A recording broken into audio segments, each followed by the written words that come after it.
Why? Maureen poked her head out of the kitchen and yelled, "Rose, could you answer the door? My hands are full at the moment." The teenager looked up at her mom pointing at the front door and scrunched up her face. Begrudgingly, she got up off the couch and removed her iPod headphones. A tall man in a suit and a uniformed police officer stood on the other side of the screen door. "Can I help you?" The man in the suit replied, "Hello. Is Jason Woods here?" "Just a minute," Rose said, turning around. She cupped her hands around her mouth and yelled, "Dayawad. The police are here." Almost immediately, Jason walked out of the kitchen wearing an apron and drying his hands on a dish towel. "What did you say?" "Dad, the police," she smirked and pointed over her shoulder to the door. "Boy, are you in big trouble. Get out of here, go help your mother in the kitchen. Now scat." He swatted at the girl's bottom as she scurried past. "Good evening, I'm Jason Woods. What can I do for you?"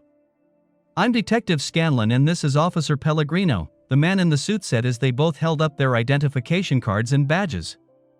"May we come in?" Sure, come on in. Pardon the chaos. My daughter's getting married tomorrow and someone forgot to tell the caterer about some South Seas poi dish or something like that, and we're doing our best to get it all together. Let me give you a bit of advice. Don't ever have daughters, and if you do, never let them get married. It's too expensive and they just end up driving everybody crazy." "I heard that," a harried woman's voice from the other room yelled. "Crap, I'm in trouble now." "Okay, so what can I do for you too?" "Sorry to disturb you at a time like this, but were you the husband of Alicia Woods?" All the color drained from Jason's face and his arms went slack at his side. The dish towel fell to the floor. He just stood in the entranceway looking dumbstruck at the two people standing there. "Honey, who was at the door?" A cute middle-aged blonde woman wearing a matching apron walked out of the kitchen and up alongside Jason. "Hi, I'm Maureen," she said, extending her hand to the two officers. "Oops, hold that thought. Unless you want papaya all over your hands, wait a minute." She bent down and picked the dish towel up off the floor and started drying her hands. That's when she noticed the lack of color and the expression on her husband's face. "Jason, what's going on? Are you Mrs. Woods?" the officer asked. "Yes. We have some news about the first Mrs. Woods, Alicia." Now the color drained from her face and she turned to look up at her husband. "Oh God, no. Mr. Woods, Mrs. Woods, I don't know if this is going to come as good news or not, but Alicia Woods has been found alive and living in Washington State. We got a fax from the Seattle Police Department and they have her in custody related to the death of her husband. Their fingerprint check identified her as a missing person from 1987. She now goes by the name of Christine Marks, but there is a positive identification. Alicia Woods is now Christine Marks." The detective took a breath and waited for some reaction to his news. The silence in the hallway was eerie. Nobody moved. Nobody reacted. It was as though time stopped and everything froze in place. Maureen continued to look up at her husband, his eyes now glistening with tears that couldn't make up their mind whether to fall or not. Maureen broke the dreadful silence. Thank you, officer. I don't know what to say. This is going to take some time to. You know what I mean. It's a lot all at once. I understand, ma'am. We only have the one fax from Seattle, but I'm sure there'll be more. We had to pull the case files from storage to understand what we're dealing with here. After all, it's been 24 years. I was in grade school when all this happened. As soon as we know more, we'll contact you, if that's okay with you." "Certainly, officer, call or stop by any time," Maureen said. "We want to know what's happening as soon as you do. Thank you for coming by." The officers gently closed the screen door as they left and slipped into the darkness. Jason hadn't moved since he heard the name Alicia. Maureen put her arms around her dazed husband and laid her head on his shoulder. When she felt a drop of water fall on the side of her head, she started crying too. They stood like statues in the doorway for what seemed like hours, but in reality was only a couple minutes. A cry from the kitchen jolted one of them back to reality. "Moam, something's boiling over out here." Maureen looked up at Jason. Honey, why don't you go lie down? Rose and I can finish up in the kitchen. I'll be there in a few minutes and we can talk. Okay? Without a word, Jason turned and walked up the stairs. After he turned the corner, the bedroom door quietly clicked shut. Why now? Maureen lamented under her breath. Please God, tell me, what did he do to deserve this? Tomorrow is supposed to be a happy day and now it's all screwed up. God, please help my Jason. Maureen wiped the tears off of her own face with the dirty dish towel before going back to rescue her daughter from the boiling pot. An hour later, the emergency cooking was done and Maureen was free to go upstairs. Darkness greeted her as she opened the bedroom door. As a bit of hall light crept into the bedroom, she could see Jason sitting in the old wingback chair next to the window. He was still wearing the apron. His head was down. His hands folded in his lap. Maureen crept over and knelt in front of her seated husband. She tried to see his eyes, but shadows hid them. She pressed her body into his legs and placed her hands on his and listened to his breathing. He was breathing. That was a good thing. She would wait a while before saying anything. They remained together in the dark for what seemed like hours. This time it was an hour and not a few minutes. Maureen looked up and broke the dark silence. Honey, look at me, please look at me. Jason tilted his head up an inch or two and looked down at the beauty hugging his legs. I know what you're going through and I understand just how much it hurts. God, how I understand your pain. I don't know exactly what you're thinking, but I can guarantee you one thing: I'm here for you and I will always be here. I'll never leave you. We are going to get through this together, you and me, together, the two of us. Maybe Maureen wanted to see what she saw, but in the shadowy light of the room at least she thought she saw one side of his mouth curl upward. A smile, imperceptible as it was a ray of light into her heart. Jason, listen to me. Tomorrow is going to be a very big day, an important day, and I don't want this to ruin it for anybody. We're going to have to put on a happy face and make like the police never came, until the wedding is over. You can do this, I know you can. You're strong. If you need to, you can lean on me. I'm with you on this. Afterwards we can deal with Alicia. As he gazed down into her eyes, he used every bit of will he had to force the pain into a little cubbyhole in his mind. For now his daughter's wedding was the only thing that mattered. Later he would have to visit the pain again. He would need Maureen's help, but she promised to be there and he trusted her word. Jason spoke for the first time since coming upstairs. I love you. He took one hand out from under hers and gently slid the back of his fingers down her cheek. Let's get to bed. We've got to get up early and it's going to be a very long day. I don't want our daughter to see anything but smiles, that is until she finds some other last-minute emergency to panic over. 24 years earlier. May 19, 1987, Tuesday.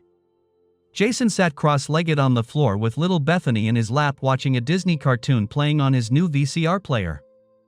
Bethany was as happy as any 3-year-old could be watching Chip and Dale running around crazily on the screen. Every so often she would try to mimic the same squeaky voices they had. Dad loved watching every second of it. Bethany's older brother was sitting on the couch concentrating on his new handheld electronic Space Invaders game. Jeremy was so involved with killing invading aliens that he wouldn't have heard a tornado go through the living room, let alone the television or squeals of a 3-year-old.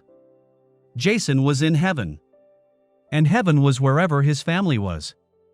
On Tuesdays and Thursdays it was his responsibility to pick the kids up from the sitter. But he didn't mind. He loved spending any amount of time with them and used Tuesdays and Thursdays as an excuse to get down on the floor and play. His wife's schedule had her working late 2 days a week and Alicia wouldn't be home until 7 o'clock, so he was also responsible for dinner. Usually that meant sloppy joes or hamburger helper or hot dogs or something that he could handle. Tonight they were having macaroni and cheese. Yum! Did you save me any dinner? Alicia said, standing in the doorway smiling down at the three of them. Mommy, little Bethany squealed and put her hands out to be picked up. Alicia bent over and kissed Jason on the top of the head, scooped up her beautiful, squealing little girl and gave her a great big hug. Jeremy never looked up from his game. Jason stood and groaned as he stretched out the kinks in his legs. He tried to kiss his wife, but the wiggling little girl was shifting from side to side, and no matter which way he went, he couldn't get near her lips. "How was your day?" Jason asked. "Nothing to talk about, another dead person, another estate to liquidate." "How about you?" "It just got a whole lot better," he said, scurrying around behind the tall brunette and kissing her on the back of the neck. "Come on in and sit down. I saved you some dinner. Let me heat it up in the microwave." When the table was set and dinner served, Alicia sat down to eat. "W-I-N-E with mac and cheese? How gourmet can you get? I just thought you would like a little something to help you relax, you've been so tense lately." "Oh, and it came from a bottle, not a box. It's the good stuff." "Wow, and it's only Tuesday. Are you trying to get me drunk so you can have your way with me? Because if you are, then bring the bottle over here and keep pouring." "All right. Let me top off your glass." Jason sat quietly watching Alicia eat, his eyes never leaving her. He couldn't get enough of her. The mere sight of her made his heart jump. Her touch made chills go up and down his spine. Even the smell of her perfume would make his knees weak. There was nothing about Alicia that didn't turn him into a quivering mass of jelly. To him, she was the most beautiful woman on earth. She was his whole world. He worshipped her so much that everything else in his life was unimportant in comparison. After Jason put the kids to bed, he had a quiet moment to sit and enjoy his wife. They both curled up on the couch talking and sipping the last bit of the leftover wine.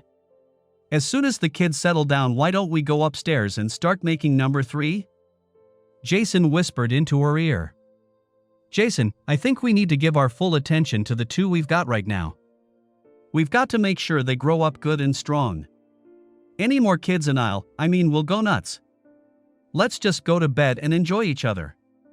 Make love to me and don't worry about making more babies. Okay?" "Yeah, I know," Jason admitted. "It's just that when I'm down on the floor playing with the little munchkins, I think of how much fun we're having, and if 2 kids are that much fun, I just imagine how much more fun 3 or 4 or 5 would be. I just wish you would get down on the floor with me and chase them all around the room too, you'd see what I mean.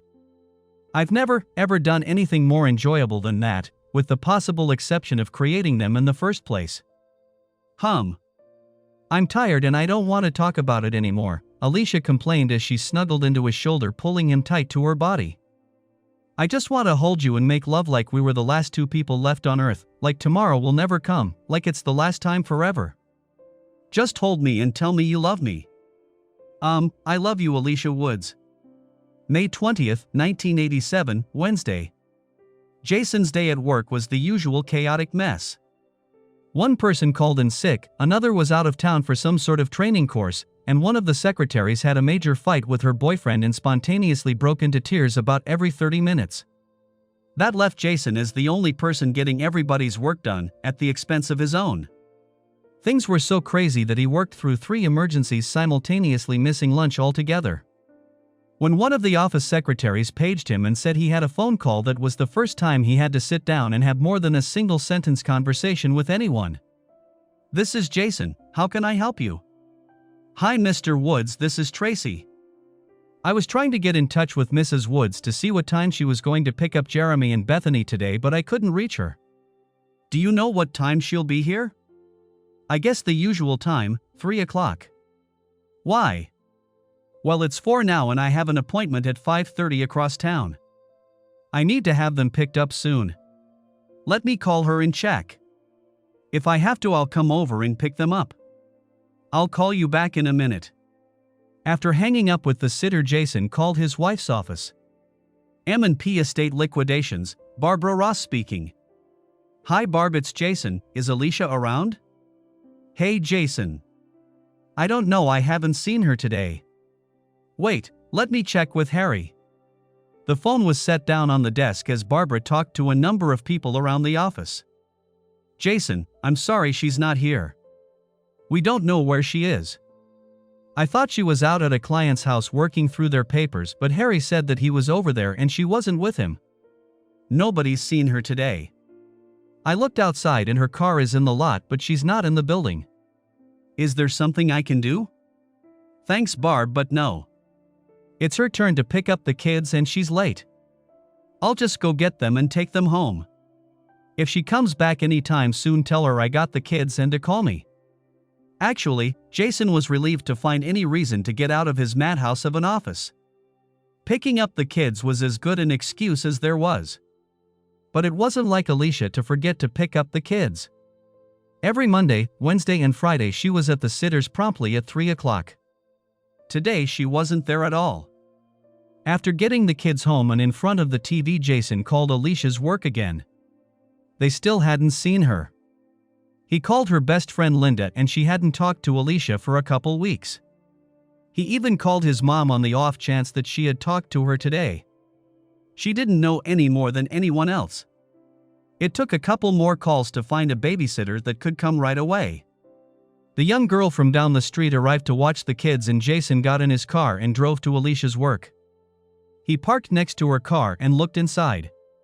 There wasn't anything out of the ordinary, the usual trash in the passenger seat and a coat and a pair of gloves on the back seat.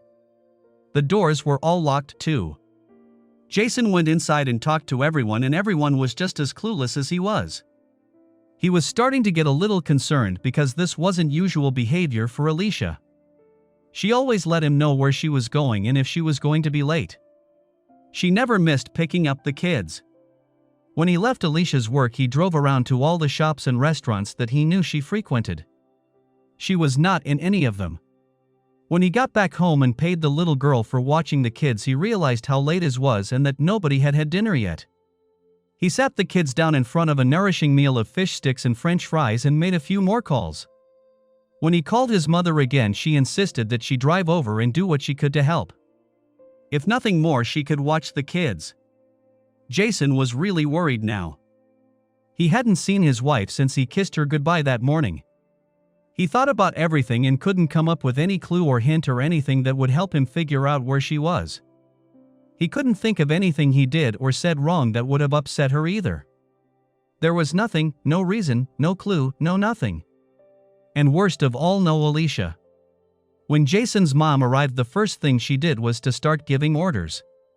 She cleaned up the kitchen before putting the kids to bed and reading them a story. She told Jason to call the police. When the kids were asleep, she came back downstairs and found Jason sitting on the couch with his head in his hands. "What did they say?" she asked in a quiet but concerned voice. "They said that it doesn't meet their criteria to take a report. They said that I should continue checking the jails and hospitals in the vicinity to see if she shows up." "Oh my God, they really didn't say that, did they?" "Yeah, and a lot more. They said that they don't go actively searching for missing people. They won't go out looking for a person because someone says they're missing. And they had the gall to tell me that she's an adult and can do whatever she wants or go wherever she wants and with whomever she wants. She doesn't have to tell me a thing. Damn, it's almost like they were telling me that unless she turned up dead, they weren't going to do anything. They weren't going to care. Now what are you going to do?" "I called both hospitals and she's not there. I called the police stations in all 4 neighboring counties and they don't have any record of her either. I called her boss again and I've got her all worried now. Nobody knows anything. She's nowhere. She's vanished like a fart in the wind." "Jason, I know you're upset, but please watch your language." "Sorry, Mom. I just don't know what to do. Every few minutes I look up and expect the door to open and Alicia to walk through. I jump at every car that drives by or car door I hear slam. I'm constantly looking out the window, but there's nothing. Mom, it's driving me crazy. I want to do something other than sit here and worry, but I don't know what. I can't tell you what to do because I don't know either. I do know that when she comes home I'm going to give her a big piece of my mind for making you go through all this. And don't tell me I can't. I'll say my piece and she'll have to live with it." May 21st, 1987, Thursday. Before the sun was even up, Jason was in his car driving to Alicia's work. He hadn't slept all night and he looked like hell and felt about as bad. He did take time to splash some water on his face to wash off the tear tracks before he left. Again, he parked next to Alicia's car. With his spare key, he unlocked the front door and got in. He checked every place, in the glove box, under the seats, behind the visors, in the ashtray, everywhere.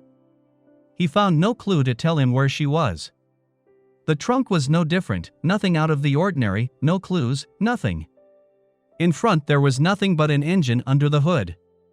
He got back in and started the car. The radio came on with music from her favorite station. There was an almost full tank of gas. Everything was normal. He slammed his hand on the wheel and spit out a litany of curse words that any sailor would have been proud of. Then he put his head down on the steering wheel. "Jason? I thought that was you." Alicia's boss Barb was standing in front of the car with a worried look on her face. "She didn't come home last night?" Jason just shook his head. He didn't want her to see his face. "Did you call the police?" "They said they couldn't do anything." Her concerned expression morphed into one of anger. "I'll see about that." She strode purposefully into the office and disappeared. Jason just sat behind the wheel and stared out at nothing. It was about 10 minutes later when a police cruiser pulled into the parking lot. Barb came out of the building and went over to the car and talked with the officer. After a little conversation, Barb and the police officer walked over to where Jason was sitting. Barb reached in and put her hand on Jason's shoulder. "Jason, this is my nephew, Ted Parker. He's going to see what he can do to help. At least he's going to take a missing persons report, right, Teddy? I'll take it from here, Aunt Barb. You go back inside and we'll come in when we're done out here." The young man was a lot different than the dispatcher on the phone the night before. He seemed interested and he seemed to care. He actually wanted to help Jason. He asked a lot of questions, many seemed irrelevant to Jason, but he answered to the best of his knowledge anyway. The officer searched the car again and looked in places Jason didn't think to look, like down in the crevices between the seat and the seatback and in the first aid box. He even removed the spare tire and looked under it. Just like Jason, he found nothing. His advice was to take her car home and lock it up and not to disturb anything in it, just in case they needed to go over it again. When they finished in the parking lot, both men went into the office. Barb showed them Alicia's office and what she was working on. It was a large open space with box after box of papers and documents and photos and a lot of miscellaneous other stuff related to the estate she was processing. Barb turned on her computer and helped the officer search through the files. They found nothing obvious or helpful. The young officer told Barb to lock up her computer and if possible the contents of her office. Once he turned in his missing persons report, then other officers would probably be around to go over in more detail what he had already done. He did everything he could to help allay Jason's fears, but he really didn't help much. Jason was almost shaking by the time the officer left. He had nothing more now than he had last night. Alicia was missing and he was in no condition to do anything productive. He decided to go home and come back for her car later. On the way home, he made a few dozen detours. He drove all around town looking for her. He even went to places that he knew she would never go. He just drove without thinking and went wherever the car pointed. When he got home, there was a message on the answering machine. He quickly rewound the tape and listened, hoping it was Alicia. It was his secretary at work asking where he was. Jason, in his haste to find his wife, had forgotten to call into work and say he was taking a day or two off. He called his boss and explained the situation.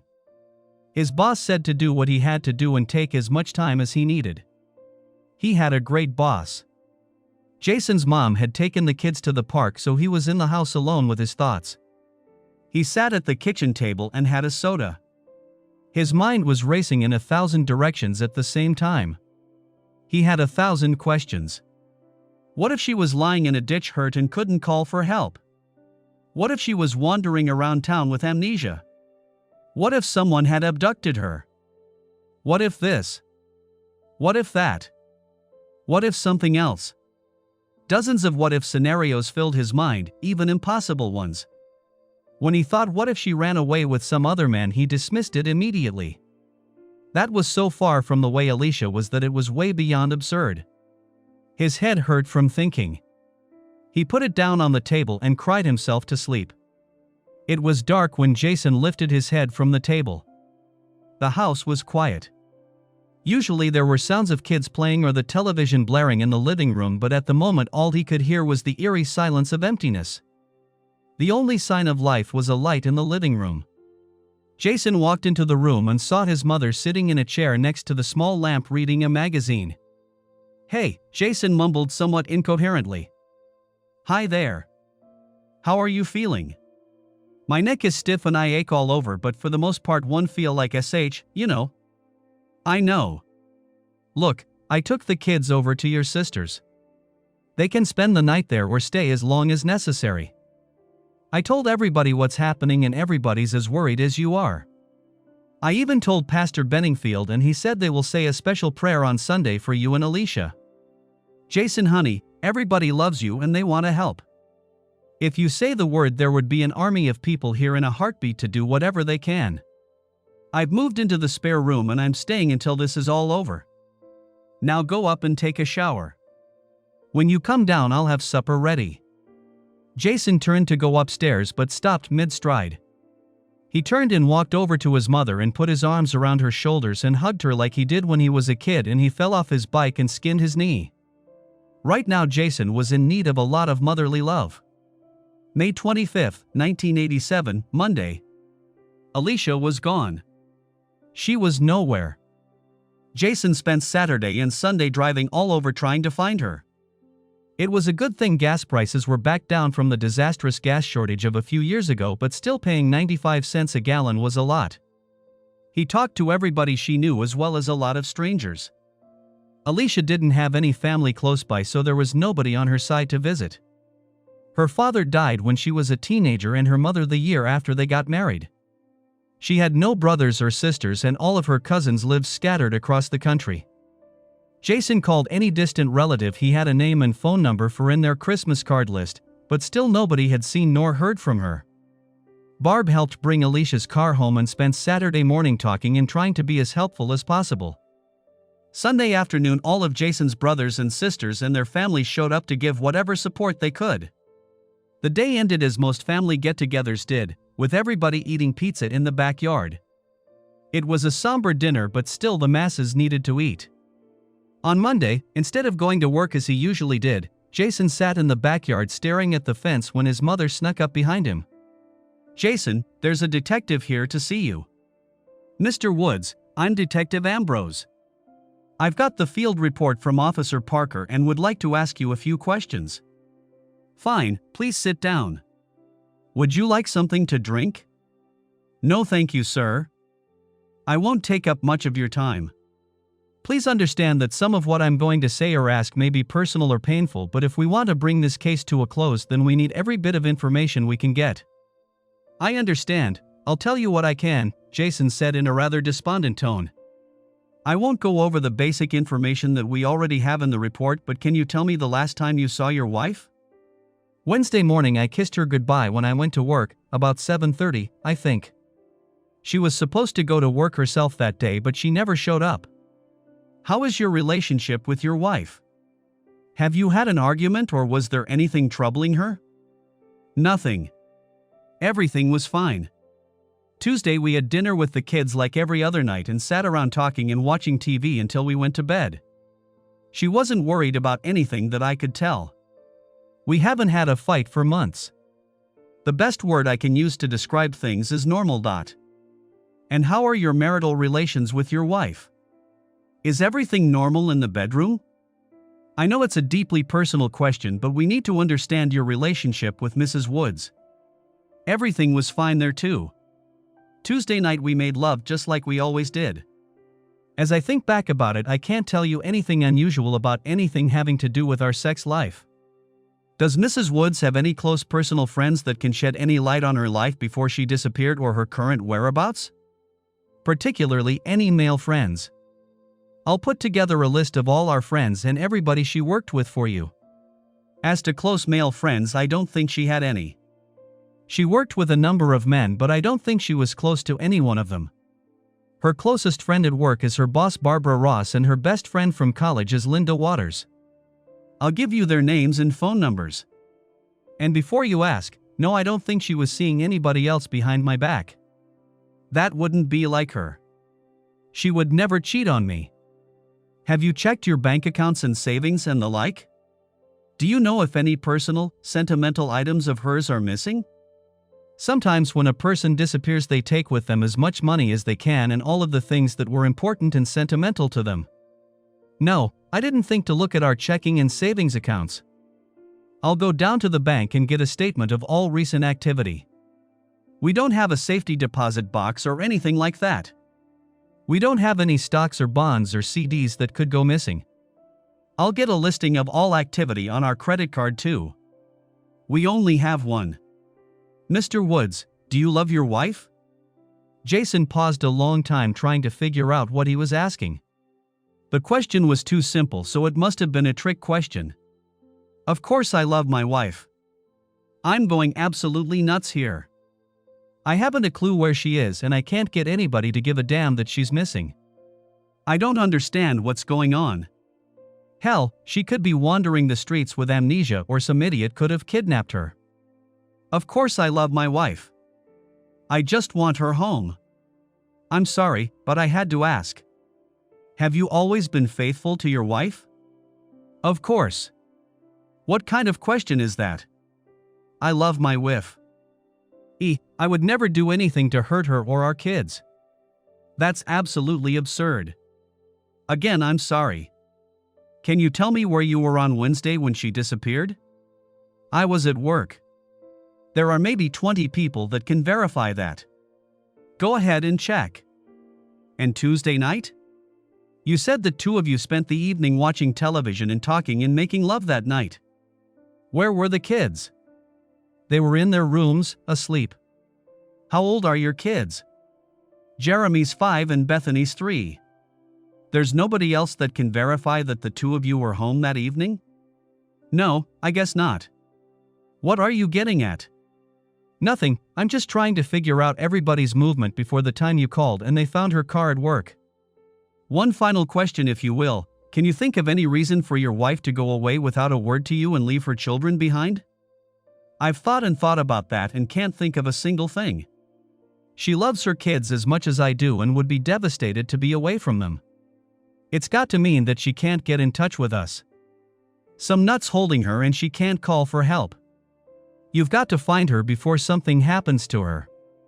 I'd die if anything happened. Please find her. Please. We'll do what we can, Mr. Woods. You just let us do what we do best and I'll let you know if we find anything. When you can, get me names and phone numbers of everybody I can talk to who might have any information. And when you get your bank information, let me have a copy of that too. I think that's all for now. Thanks for being so cooperative. I'll let you know as soon as we find out anything. Good day, sir. Jason was so keyed up he couldn't go back to looking at the fence. As soon as the detective left, he jumped in his car and drove down to the bank to get the financial information for the detective. After dropping the papers off at the police station, he drove around town again looking for Alicia. He didn't return until after dinner time. July 4, 1987, Saturday. 6 weeks ago, Alicia disappeared without a trace. The Woods household was at a standstill with Jason going through life like a zombie. His mother had to tell him when to eat and when to bathe. She even had to remind him that he still had a job and responsibilities at work. But his heart wasn't in anything anymore. There was only a huge gaping hole where his heart had been. There hadn't been any information about Alicia. The police hadn't found anything good or bad to report. There were no unidentified bodies in this state or in any surrounding states, so that was good news. But there was absolutely nothing else. The police towed Alicia's car down to the garage and they went over it in great detail. They found nothing. The police searched their house and didn't find anything suspicious there either. There was no money missing from their accounts and there were no missing personal items. They interviewed friends, neighbors, co-workers, church members, and business owners around town. They showed her picture around at hotels and restaurants and still nothing. The net result of hundreds of hours of phone calls and interviews was zilch, nada, nothing. The police had no more of a clue what happened to her than Jason did. She just vanished into thin air. Poof. Jason's brothers and sisters came over for the 4th of July and brought their families along in the hopes that having loved ones close would help. It didn't. In the early part of the evening, somebody who wasn't exactly thinking straight asked Jason if he ever suspected Alicia of having a boyfriend. That set him off like a 4th of July firecracker. He began yelling and screaming at everybody and even took a swing at his oldest brother. 3 men had to physically restrain him and take him into the house. He continued to scream and yell at everybody until his mother pushed past the throng of bodies and stood face to face with him. He even screamed at her until she wrapped her arms around his chest and began hugging him. Jason stopped screaming and started uncontrollably sobbing on her shoulder. Everybody quietly retreated and left the 2 of them alone with their tears. The most horrible thing was that Jason had no idea if Alicia was alive or dead. He had nothing. If she were dead, then he would have a body to mourn over. If he found out that she had run away with another man, then he might be able to someday get past that. He would hate it, but at least he would know something. And not knowing was a lot worse than knowing. There couldn't be closure without knowing. September 8, 1987, Tuesday, *. Alicia has been gone for almost 4 months. The police put her disappearance on the low priority list but sent the necessary missing persons information to the FBI in Washington. They had done everything they could and there was nothing else to do. She was gone and they had to worry about other more pressing matters. Jason was still a walking zombie. He went to work and did what he had to but wasn't nearly the same enthusiastic employee he had been before.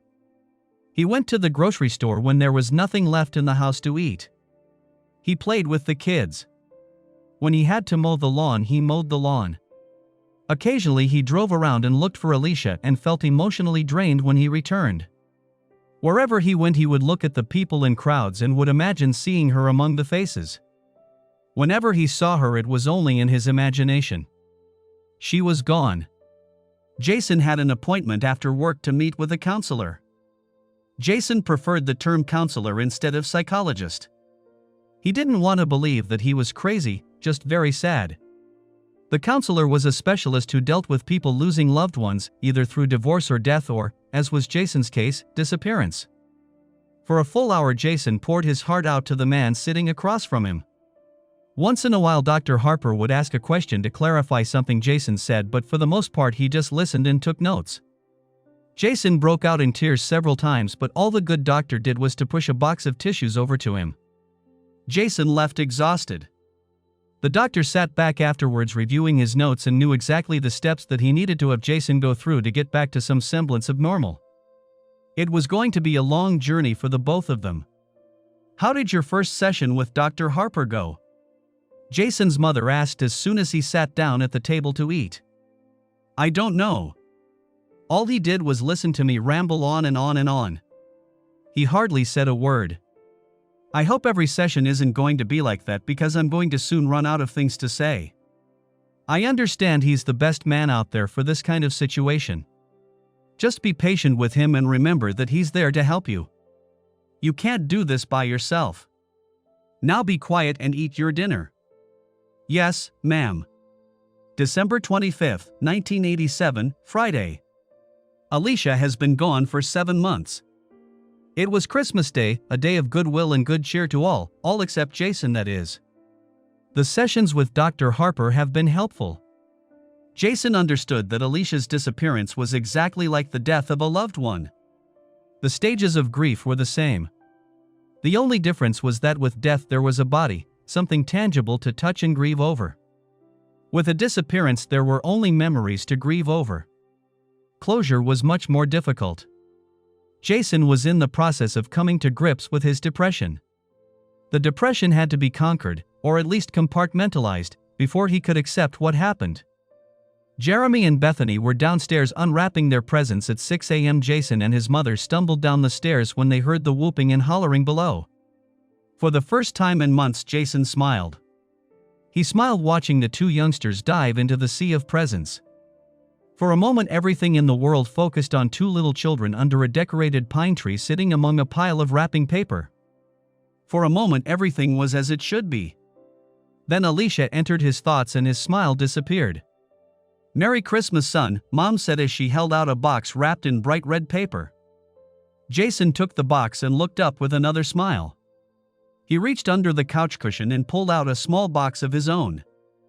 "Thanks, Mom. Here's your present. Merry Christmas." Jason unwrapped his present, a new camera. He never owned a good camera. He had a small box camera that all you did was aim it, shoot, and advance the film. This was a top-of-the-line Canon EOS Rebel 35mm camera with all the bells and whistles, and lots of boxes of film. "I want you to take a lot of pictures of my grandchildren. I want to spend my last years looking at the albums you created and see your kids grow up in those pictures. I want you to get out and go places with them, live again, play with them, do all the things you need to do to come back to the living. Maybe you can even teach me how to use that thing and I can take pictures of you with the kids." Jason looked down at the treasure in his hands. He understood exactly what it was. It was a tool to help him see his kids and enjoy life again, and maybe with something like that he could move forward rather than stand still and wallow in his misery. It was the best present he had ever received. "Open your present," Jason implored. She opened the little box and found a gold charm bracelet inside. Each link in the chain was a different letter of the alphabet spelling out, "Thanks for everything, love." Hanging down from the letter chain were 7 charms, one for each one of her children. She looked up at Jason and smiled ear to ear. Only when Bethany wobbled over and tried to take the gold bracelet for her own did she wrap it around her wrist and clamp it shut. It was hers and it meant the world to her. Her son was coming back from an unimaginable tragedy that stole him from everybody. "Thank you, God," she thought to herself. The kids were playing with their new toys and Mom was making breakfast, so Jason snuck away to the den and closed the door.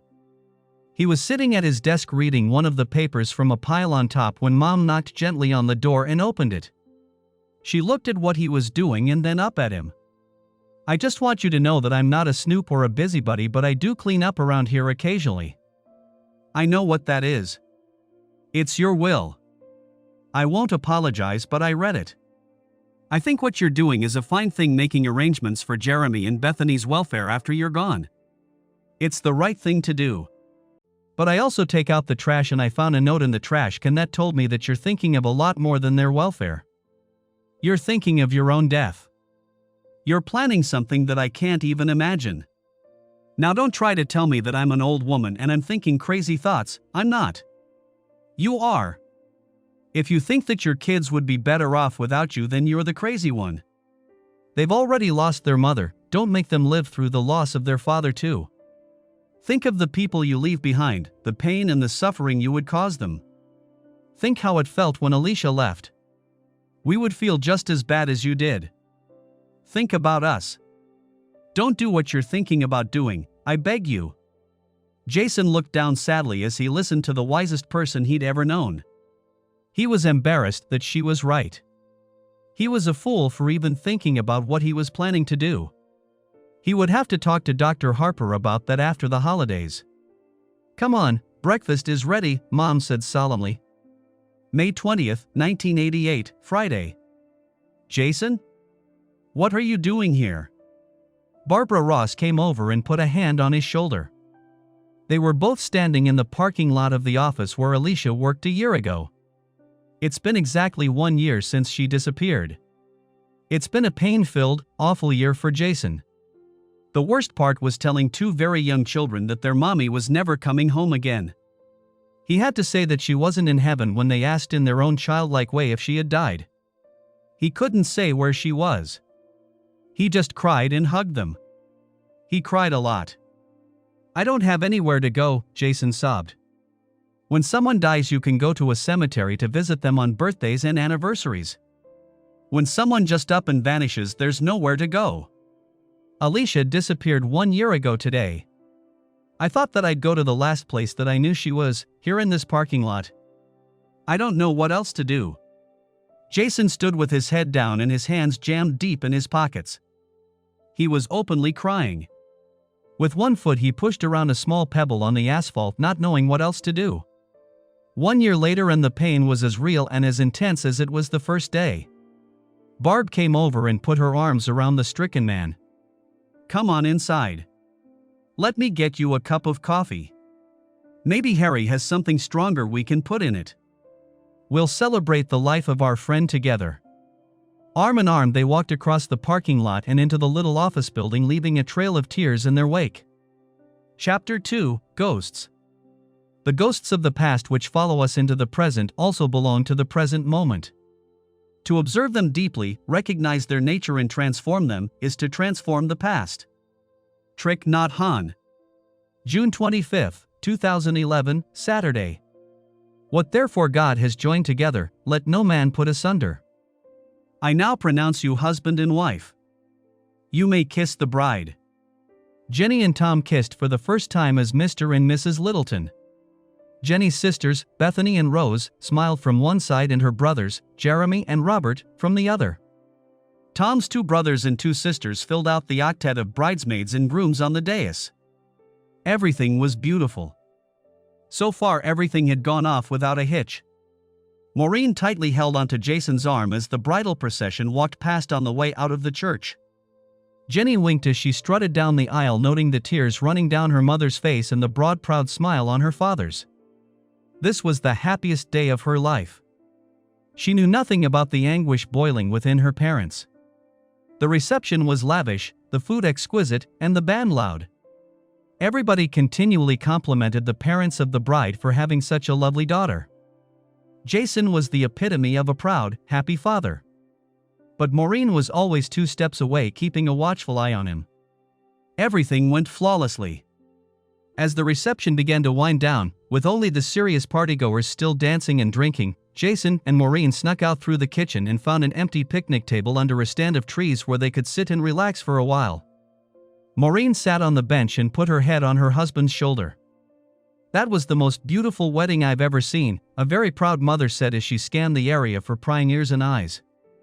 "And we were pretty great too. We smiled the whole time and nobody ever suspected a thing. How are you doing?" "My face hurts. I think I've used smile muscles that I've never used before." There was no way I was going to let anything ruin this day for our little girl. If I had to superglue a smile into place, then I would have done it. 4 down, 1 to go. Ha? What's that mean? 4 kids married off and only our little Rose still at home. When she's gone, then we can take that second honeymoon that we've always talked about. Sunny Italy, gondolas, cathedrals, pasta, wine, and all the things we see in the travel brochures. Just you and me in a little countryside villa drinking wine and making love, all day long. That sounds wonderful. The breeze gently blew through the trees as the 2 wedding refugees sat quietly holding each other close. There was a calmness about them that was like the calm before a storm. It was quiet and peaceful at that moment, but they knew that soon there would be a raging torrent of strife and emotions. But that was tomorrow. Today was all about love and beginnings and celebration. Tomorrow would be here soon enough. Jason, do you ever think about our wedding? Once in a while, whenever I need a pick-me-up. That was one of the happiest days of my life. Marrying you made me a whole person, it made me happy again. Why do you ask? You ever had any doubts? Never.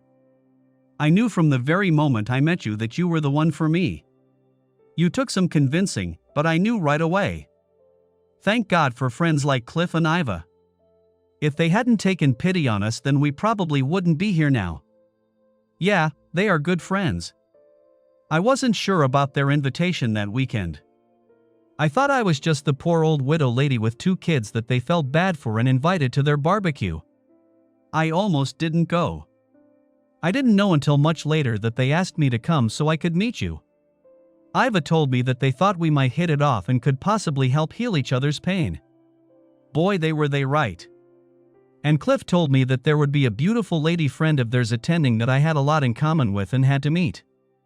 I thought you would be a mental case like me, but what he meant was that we both had 2 kids and had lost our first loves. When I saw you dripping barbecue sauce all over your chest, I was in love. Maureen looked into his eyes and repeated the words that she had said thousands of times before, "I love you too." The quiet echoed with her words. June 27, 2011, Monday. Hello? Hello, Mrs. Woods, this is Officer Pellegrino from the county police. I'm calling to let you and your husband know that we have more information about Alicia Woods. If it would be possible, we would like you to come down to the station so we can tell you what we know. We'll be here until 6 o'clock. How about 5?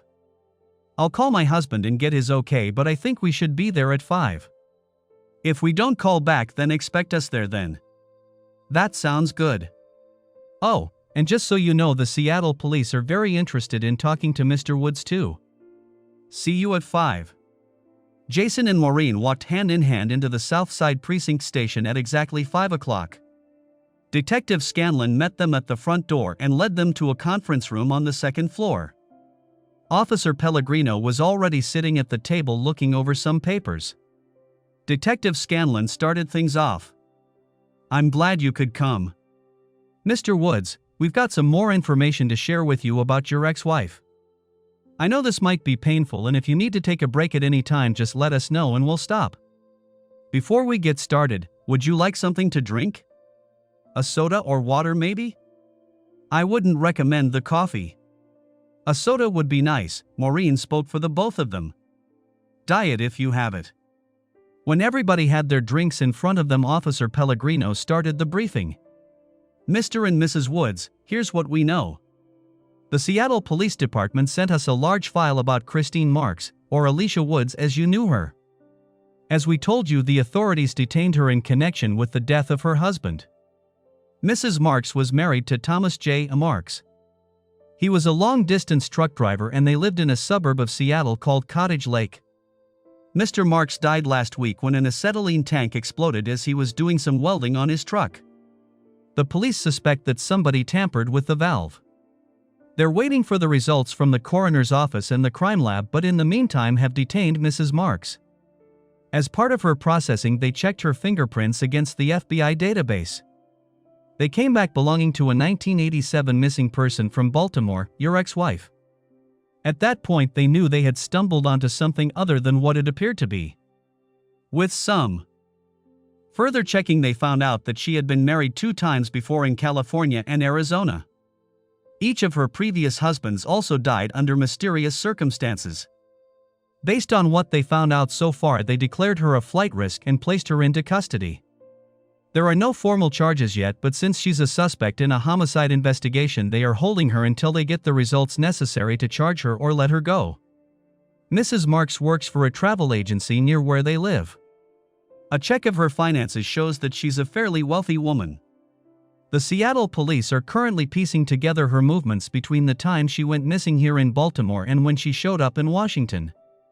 They have agreed to forward everything they find to us just as soon as they finish the paperwork. With all the information about people nowadays, it shouldn't be too difficult to trace her movements. Detective Scanlon interrupted at this point and said, "How are we doing, folks? Do you need to take a break for a few minutes?" Maureen had been holding Jason's hand all during the talk. Even though she felt a tense grip, it wasn't cutting off circulation, so she figured he was okay to continue. "I think we're okay for now," Maureen replied. "Okay, let's continue," Officer Pellegrino said. It appears that she got most of her money from her 2 ex-husbands.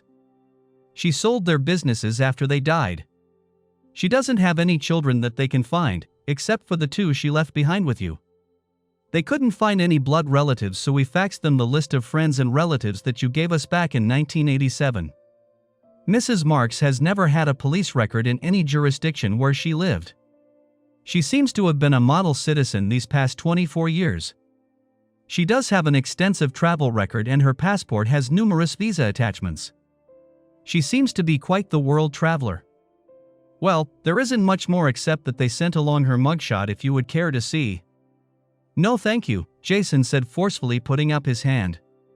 "Okay, then that's all we have at this point, except that the Seattle police are anxious to talk with you. They have your phone number and may be calling you sometime soon. We sent what records we had from the original missing persons case to their office this morning, and hopefully that will help their investigation into her movements. Do you have any questions?" Maureen looked over at Jason, who was shaking his head no. "Thank you for everything," Maureen said to the uniformed officer. "Feel free to call us anytime." When they left the building, the warm summer air was like a slap in the face compared to the air conditioning of the office. It was a refreshing slap, one that calmed Jason down and he was able to release his grip on his wife's hand. They walked to the parking lot and got into their car.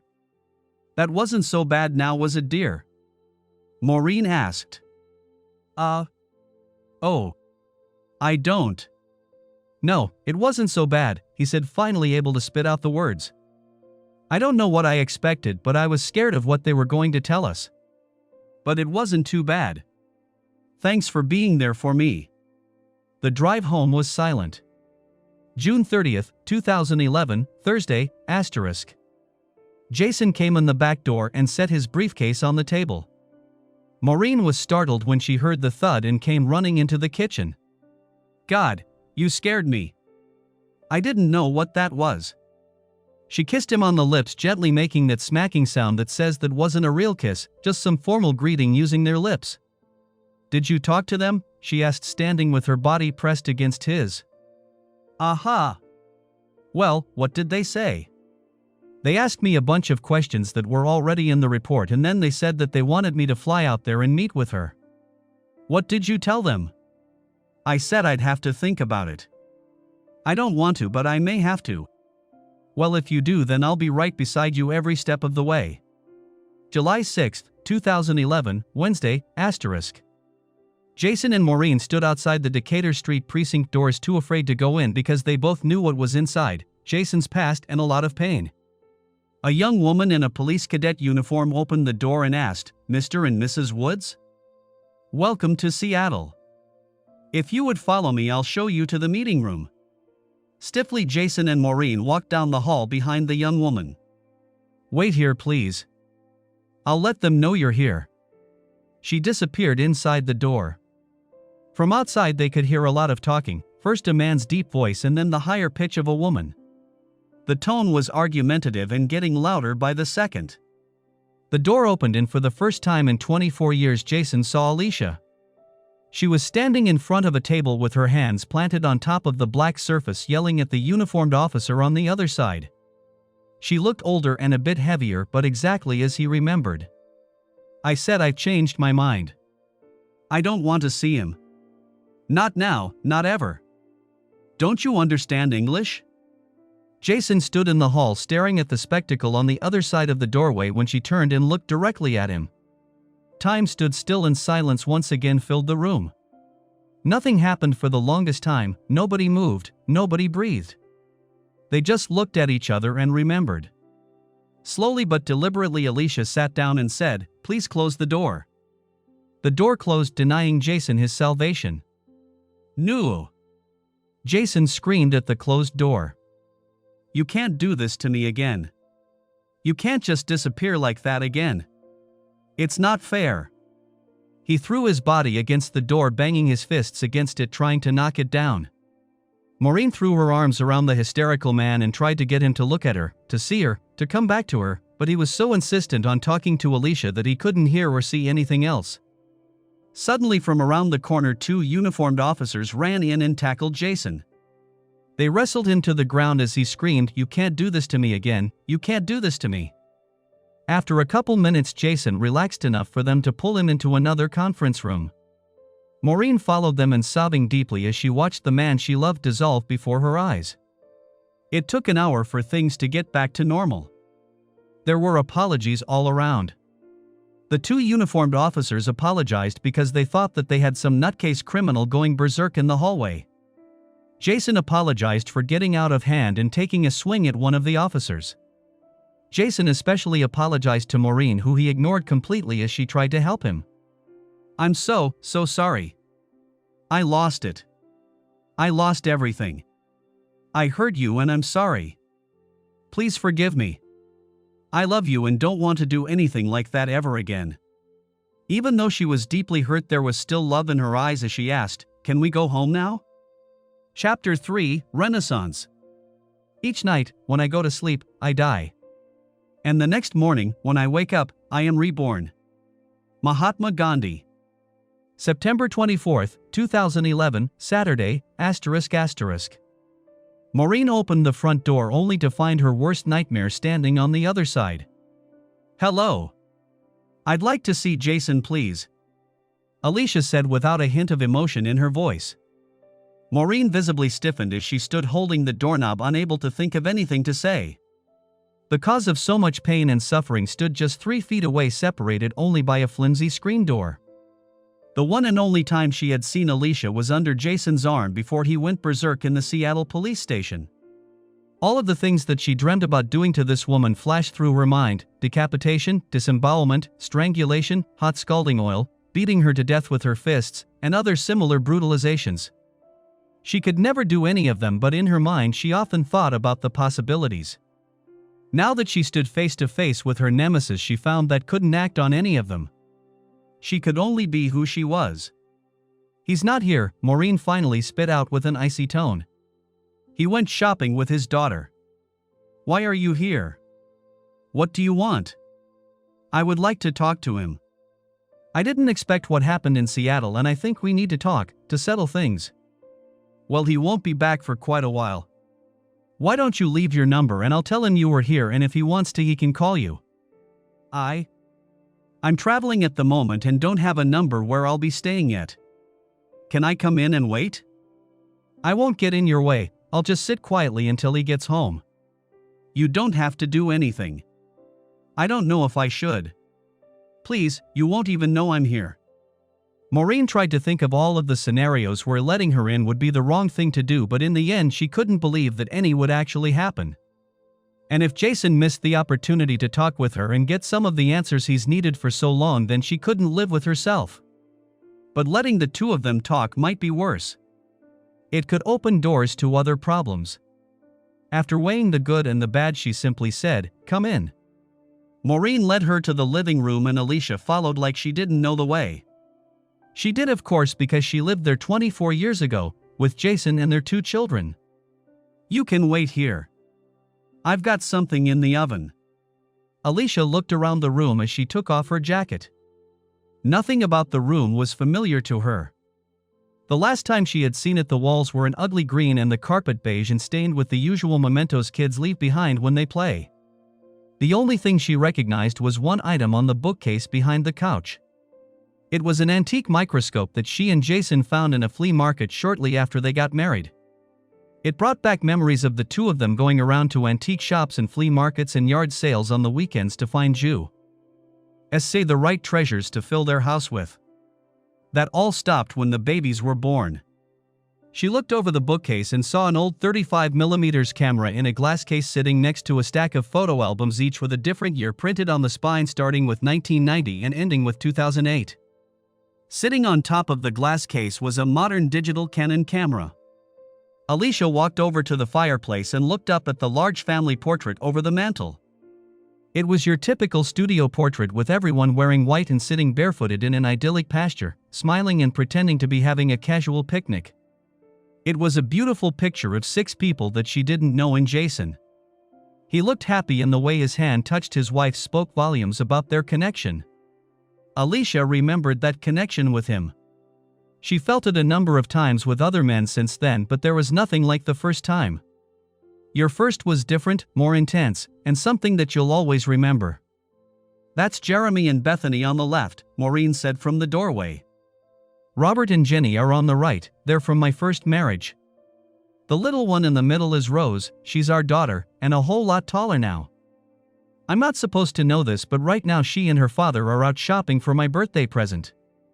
Maureen walked into the room with 2 cups of hot tea. She held one out to Alicia. "Go ahead. I promise there's no poison in it." "As much as I would love to, I wouldn't do anything to hurt Jason." Alicia took the cup and looked up at the portrait again. With a sad tone in her voice, she said, "They're all grown up now. Jeremy looks just like his dad and Bethany has my eyes. I didn't know I would feel anything if I saw them again. I wasn't sure, but I do. I feel. I can't explain how I feel. But it looks like Jason did a good job raising them, and you, of course. Are they good people?" "They're wonderful kids. They're both married now. Jeremy and his wife are in the Marines, and Bethany is a school teacher with a little girl of her own, and another on the way. The two women stood in silence sipping their drinks. Each was looking over the other, sizing up their opponent. The atmosphere was still chilly, but it wasn't the Arctic freeze that it was at the front door. Maureen saw a tall 50-something-year-old woman with long brown hair pulled back into a ponytail that ended in the middle of her back. She wore jeans and a heavy multicolored ski sweater, looking like she was on her way to a ski lodge. Expensive-looking cowboy boots completed the classy outfit. The silver buckle on her belt and the bracelet on one arm had a Southwest feel to them, something like a tourist would buy from a Native American gift shop, but a fancy gift shop. She wore little makeup and still had attractive features and bright blue eyes. Alicia looked at Maureen and saw everything she never wanted to be, a housewife in her mid-40s wearing nondescript slacks and a university sweatshirt with an apron around her waist. Her hair was pretty, blonde and cut to flatter her face and striking violet eyes. The tennis shoes she wore had seen better days. She wore no makeup, but she didn't seem to need any. Her face had a rosy glow and the smoothest, creamiest skin imaginable. "How long have you two been married?" Alicia asked. 15 years now. And you have the one daughter? Yes, Rose, she's our pride and joy. I thought Jason always wanted a large family. I remember him saying he wanted a dozen kids. Let's go sit down. If we're going to talk, then at least we should be comfortable. The two women choose opposite sides of the coffee table, Alicia in the lounge chair and Maureen on the couch. Maureen continued, "He did. When we got married, I already had 2 children that Jason adopted. When Rose was born, he said that we should have another, but we talked about it and agreed that 5 was plenty. There was never any more discussion after that. He was never really serious about having a dozen kids." The two women paused to sip their drinks and to breathe. They were still tense, but breathing once in a while helped to make them relax a little. Alicia peered up over her cup and asked, "Do you know everything about me?" Maureen pondered the many different ways she could tell her just how much she knew, but decided to be honest and take a direct approach. "I know everything about you. Jason told me everything." "Then you know that I didn't want kids." "No, I didn't know that. And if I didn't know, then Jason didn't know either. If you didn't want kids, then why did you get married? You had 2 kids, why did you have them?" Alicia looked down at the drink in her hands and said, "I loved Jason. We had a lot of fun together. I thought we would be able to do all the things that I've always dreamed about, travel, visit exotic places, climb mountains, ride motorcycles, go to Paris and climb the Eiffel Tower, see the pyramids, all the things I grew up reading and dreaming about. But when I found out I was pregnant with Jeremy, Jason started in with all his plans for a house, schools, decorating, all that domestic stuff. I knew that we would never be able to do all the things we dreamt about. We were going to be stuck with kids and jobs and a mortgage and responsibilities and would never see Paris or the pyramids. Shortly after Jeremy was born, I was pregnant again with Bethany. That made Jason the happiest man in the world. But all I could think about was being stuck at home and becoming a baby factory. All I could think about was a house with 12 kids running around in it. I was miserable." "Did you tell Jason this?" "We talked about it, but Jason was so happy all the time playing with the kids and showing them off to the neighbors that I didn't want to disappoint him by telling him that I didn't want more. I knew that it would hurt him if I said that, so I don't think I really said it exactly like that, I just sort of intimated it." "He never knew that you didn't want to have any more kids? Don't you think that was something he would have liked to know?" "I said I couldn't tell him. I just couldn't make him unhappy." "So you just left him? Leaving him wouldn't make him unhappy?" "No. Yes. No. It wasn't like that. I didn't want to hurt him. I had dreams that were spoiled when the kids were born. I wanted to do all the things I've always dreamt about, and I wanted to do them while I was still young enough to enjoy them. I knew he wouldn't be able to do anything as long as we had the kids, so I thought it would be best if we separated." "And you told him this?" "No, not really. He could see how unhappy I was. He had to know what was coming." "Jesus Christ. Do you think he could read your mind? You thought he knew? How could you be so stupid? He didn't know a thing. He loved you. He loved the kids. He never saw anything coming. Alicia was steadily looking down into the cup of tea as Maureen leaned over the coffee table and lambasted the woman for her stupidity. All of a sudden Maureen realized how close she was to strangling this idiot of a woman. She took in a long, deep breath and sat back on the couch looking into her own cup. It took a long while for the tension to dissipate enough to talk again. Maureen asked, "So tell me if you will how you accomplished the impossible, to disappear into thin air." That is one thing that had everyone baffled, even the police. Alicia actually smiled as if she was proud of what she did. It was quite simple really. I worked for a company that helped people liquidate the estates of family members who died and left a lot of stuff behind. Most people didn't want to bother with going through all the furnishings and personal items and papers that people tend to accumulate in their lifetime, so we did everything for them. In a pile of papers of one of the estates I was working on, I found a birth certificate for a woman that was just a few years younger than me. I asked one of the family members about her and found out that she was a mentally and physically handicapped woman who was living with relatives. They said that she had no chance of living a productive life. She was destined to live with relatives until she died. Her name was Christine Barnett. That gave me what I needed to make it all work. I had a birth certificate, so I used it to get a driver's license and after that to apply for a social security number and then a credit card. I even bought a decent used car using my new identity. I cashed in a bunch of bonds no one knew about that I got when my mother died, so I had enough money to do everything I needed to do. When I left to go to Charlie's, I became Christine Barnett. You talk so casually about leaving as though you were going to the grocery store and buying cereal. Your planning must have taken weeks or months. It wasn't some spur-of-the-moment decision. You planned this and executed it with outstanding precision. But you had no clue what you would be leaving behind, did you? I thought about it, but I knew that everything would be okay. Jason would be okay. He was a good father and would take good care of the kids. Sure, he would miss me for a while, but he would move on, and looking at you it looks like he did okay. Everything stopped and Maureen just sat there looking amazed. Then her expression changed to one of curiosity. Her brow furrowed and her mouth puckered and her violet eyes looked daggers at the woman. I think I almost missed something here. Maureen almost hissed the words she spoke. Who was Charlie? Oh, I guess I skipped that part. Charlie was one of the family members of another estate I was working on. We became close while working on his aunt's paperwork. He lived in Texas, and when I left I went to be with him. Just how close were you two? Well, let's just say we were good friends and leave it at that.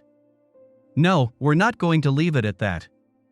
Either you tell me everything about you and Charlie, or I'm going to come over this table and beat it out of you. Okay, you don't have to threaten me. It was a long time ago, so it won't matter what you know. Charlie and I were lovers for a few months before I left. We saw each other a couple times a month, usually at the Holiday Inn over in Ellicott City. We had a good time together, and he promised to take me to see the world and climb mountains and explore Fiji when I left Jason and we were together. About that time I found Christine's birth certificate. A couple months later I had everything I needed, so I went to Texas to be with him. The only problem was that he already had a wife and family, so I just kept on driving. I ended up outside Phoenix, and, well, you cheated on Jason? I guess you could say that. I had already made up my mind to leave him anyway. It's just that Charlie sped things up a bit and gave me somewhere to go. It didn't work out exactly as I planned, but it was too late to go back. And you never looked back? I felt bad about leaving 2 kids with Jason, but I knew that he could handle it. He was a strong man and raising kids would be easy. Sometimes I did feel guilty about the whole thing, but I just looked forward and tried not to let the past interfere. And then? Well, eventually I married a man who owned a motorcycle shop in Phoenix. We had a lot of fun traveling all over the Southwest and Mexico and even up into Canada. He died while driving in Texas when his Harley hit an armadillo that threw him in oncoming traffic. I sold the motorcycle shop and moved to Sacramento. A few years later I met and married a man who owned a small vineyard in the Napa Valley. I learned all about making wine from him. We traveled extensively in Asia and the South Pacific and Alaska when he went around promoting his wines. He developed a particularly bad type of cancer and committed suicide when everything got really bad for him. We were together for 8 years. I sold the vineyard and moved to Seattle where I met Tom. Tom was a long-haul truck driver. I used to go with him on some of his deliveries. We had a lot of fun until a welding tank blew up in his face. The police thought that I was some kind of black widow because my husbands died tragically. It was all just some kind of bureaucratic mix-up. But they found out about my real identity and Jason. At first I didn't want to see him, but they persisted and eventually I agreed. When I knew that he was outside the door, I got cold feet and said I didn't want to see him.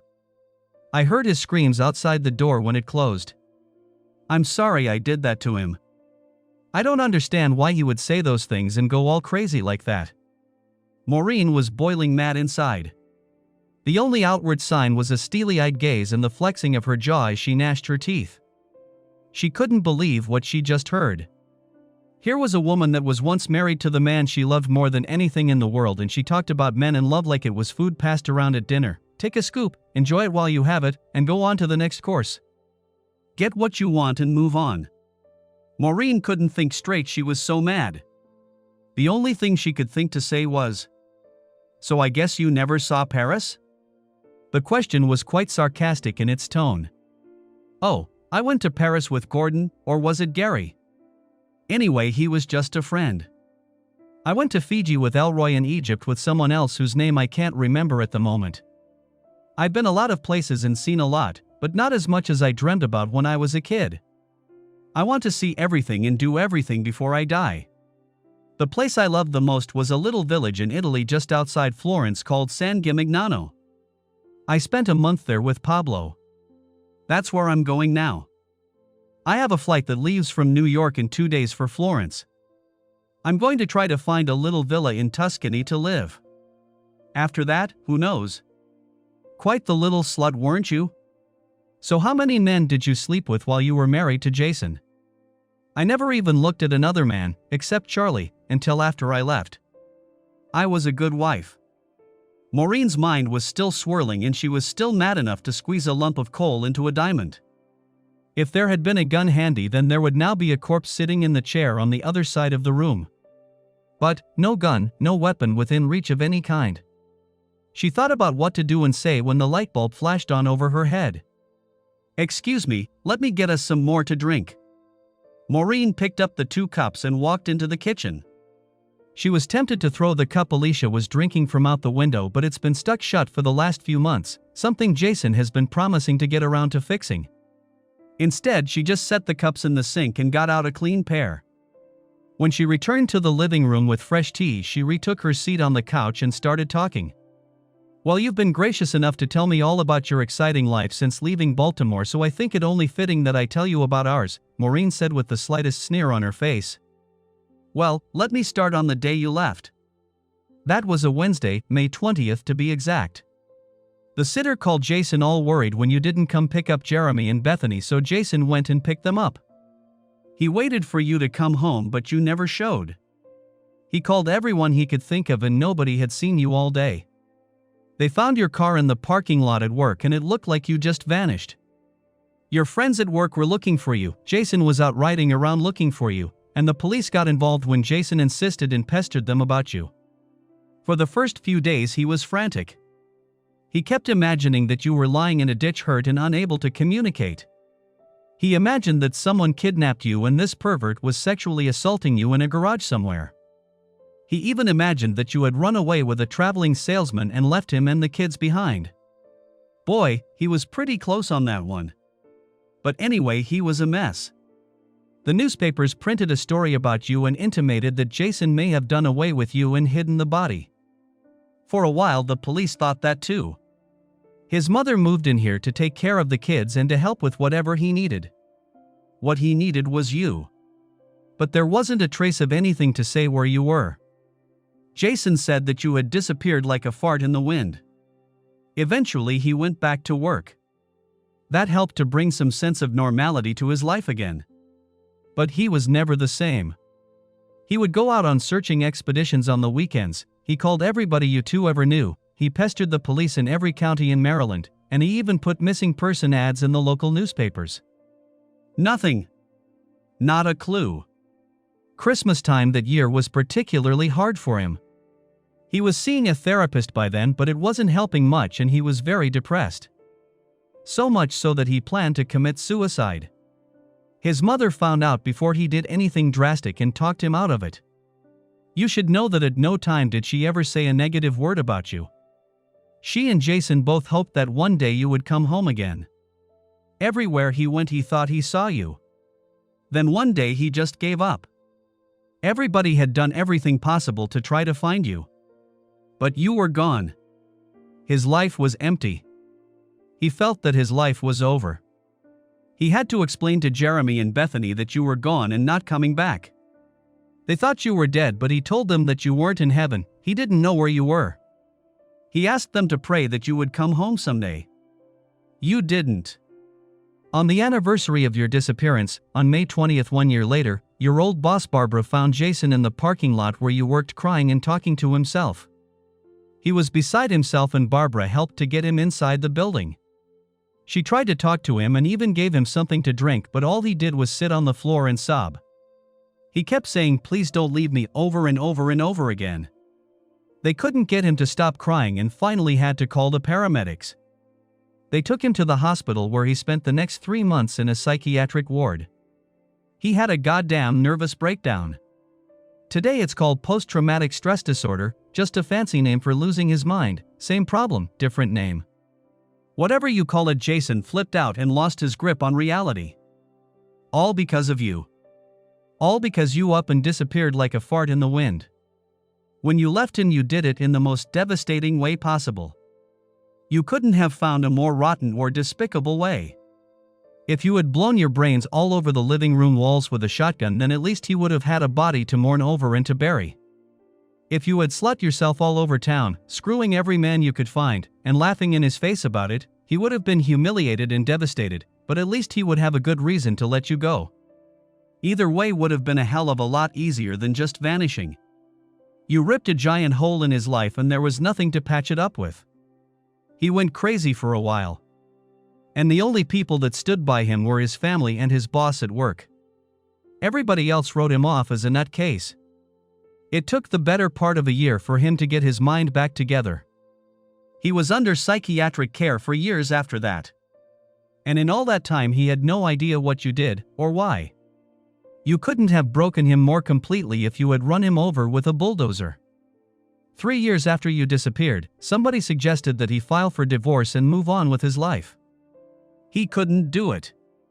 He always held out hope that one day you would just how up at the door.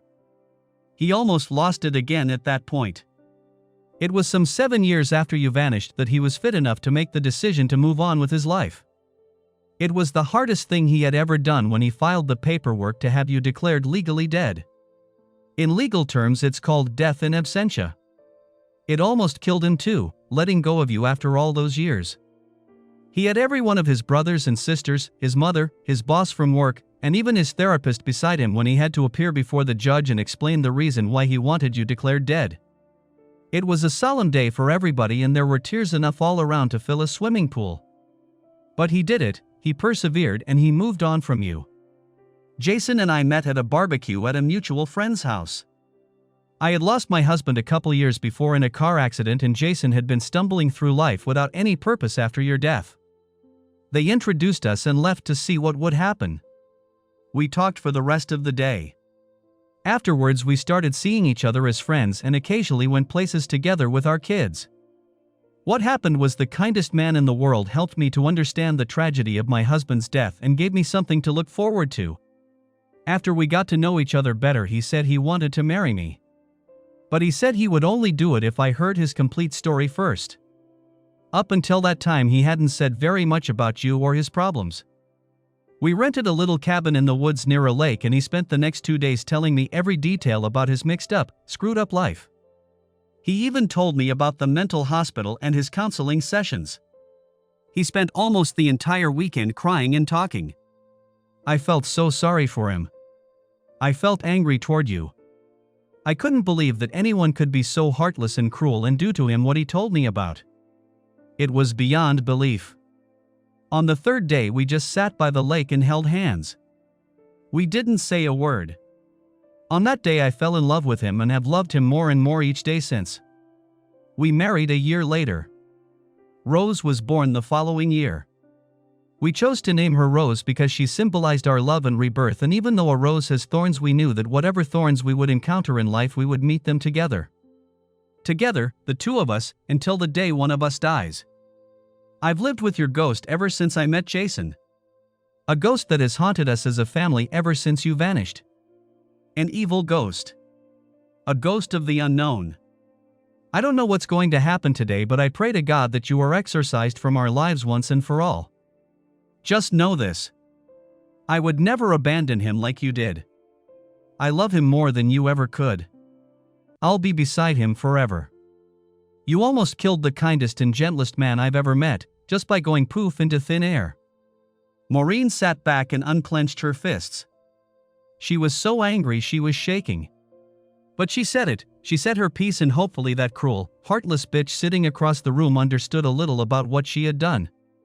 If she still had no clue, then there was no hope for her. She was nothing more than a rabid dog that had to be put down. I didn't know. I couldn't know that just leaving him would cause so much pain. Of course you didn't, you stupid, selfish bitch. All you were thinking about was you, how much fun you were going to have, and all the men you would have in your bed. How could you be so goddamn selfish? The two women just stared across the room in silence. Mom, we're home, where are you? Came the call from the front entrance. You wouldn't believe what. Rose stopped immediately, seeing the brunette sitting across the room. Oh, I'm sorry. I didn't know we had company. Where's your father? Maureen asked. I'm here, Jason said as he came up behind his daughter. What's going? The sentence was unfinished when he saw Alicia across the room. Even though her head was down, there was no mistaking it was her. Hello, Jason, she muttered, looking up at him. He just stood motionless with his mouth open. Rose, honey, why don't you call Olivia and see if you can go over to her house for a little while? Maureen asked. You can show her your new iPhone. She shooed the young woman out of the room and stood in front of Jason, looking him square in the eyes. She whispered softly, Jason, look at me. You need to do this. You can do this. You're strong and I know you will do what you have to. Just remember that I will never leave you, but right now I'll be up in the bedroom. If you call, I'll come running, but I don't think you'll need me. Now just sit down and talk to her. Please? Jason focused on his wife and a little tear appeared in one eye. She was right. He had to do this no matter how much it hurt. He would be okay as long as his wife, his love, was nearby. Removing the smile she gave her husband, she put on a steely sneer and turned to look at the woman in the chair across the room one more time before going upstairs and closing the door. If looks could kill, then the brunette would be dead where she sat. It was almost midnight when Maureen heard a car pull up out front. She leaned forward in the old wingback chair and looked out the window. She saw Alicia walking down the front walk and getting in the taxi parked there. It drove away and she sat back and relaxed, waiting for her husband to come up. An hour had passed and she was getting worried. She started to get up and go down to find him when the door opened. Jason walked in looking like a little boy whose puppy had just died. It was obvious that he had been crying because of his puffy, red eyes. But they were together now, the two of them in their bedroom. He never said a word. He just walked over and knelt in front of his wife, wrapping his arms around her legs. He put his head down on her lap and let out a sigh. She reached out and stroked his hair as he breathed quietly. They didn't move for the longest time. Maureen broke the silence by whispering, "Are you okay?" He lifted his head and looked up into her eyes. "Yeah, actually I think I am. It went a lot different than I had expected. But it's over. She's gone and we'll never have to worry about her ever again. Right now I feel like I've had a 24-year-old weight lifted from my shoulders. I've still got a lot to process, but I think everything will be okay." She smiled a crooked smile, not knowing whether she was happy or sad. "Do you want to talk about it?" she whispered. Yeah, a little. But tomorrow I want to go over and see Mom and I'll tell both of you all the details at the same time. Right now I'll give you the high points. I don't know if you two talked before we came home, but she told me the reason she left. You won't believe it. Do you want to hear now or tomorrow? What did she say? Get this. She said that she had a number of affairs with men almost since the day we got married, maybe a dozen or more over the years, even when she was pregnant. She said that I never satisfied her in bed and found that other men could ring her bell a lot better than me. She met men at work, at bars, and even one in the grocery store. She said that after she left she had an endless stream of men in her bed and even wound up marrying some of the better lovers. She sounded like she was bragging. I never had a clue. It sure puts her in a different light now. I could never have imagined she was a slut like that. God, what a horrible person I married. I was so in love with what I thought she was and thought she should be that I never saw what she really was, a downright sneaky whore. Oh my God. Did she really say all that? Yeah, and she seemed quite proud about it, arrogant almost. She didn't seem to have any remorse about anything. She never shed a tear or apologized. The worst thing was that she never asked about Jeremy or Bethany at all. What a heartless bitch. I'm sorry that I ever wasted a second worrying about her when I should have been here for my family. I'm so sorry she ever came between us. Nothing like that will ever happen again. It's over and we can go on with our lives now. I love you, Mr. Woods.